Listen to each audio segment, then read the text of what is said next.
出水个好，好像解说两句啊，含你做参考。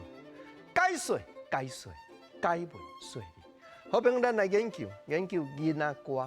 好前捌招你探讨过，囡仔歌拢咧教囡仔了解生活中看到各项的事物。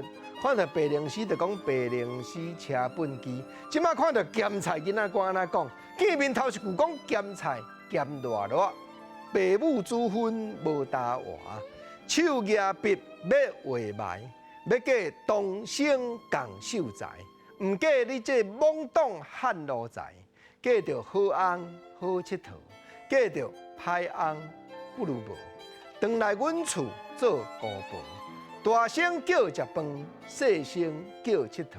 有影，过去迄个封建时代是父母之命，媒妁之言，所以无搭话嘛，无搭话就是台湾话咧白话，就咧讲无可奈何啦。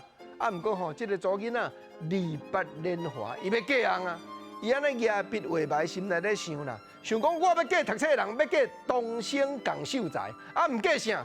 毋嫁迄个直以外，佮颓，佮粗骹重地，佮不解风情，懵懂汉奴才。佮像你敢若捌嫁过的连续讲连续遮侪句，毋是啦，这是正查某囡仔的心理。尤其虽然讲是父母之命，爸母之婚，啊，毋过朋友你甲想一个真，人伊查某囡仔心内有哪有拍算？因为听这个姊啊，听这个姨啊，听这个嫂啊咧讲，嫁着好翁好佚佗，嫁着歹翁不如无。啊，不如无要安怎？较早老爸一句话真咸，老爸老母咧骂查某囝毋嫁，讲咱听头要咧采姑婆，你若毋嫁，狗就尾抢。咱听头就爱甲你拜，讲采姑婆。所以，转来阮厝咧做姑婆，月生啊就会叫安尼，就喊月生啊讲阿哥来食饭哦。细汉来讲阿哥来佚佗哦。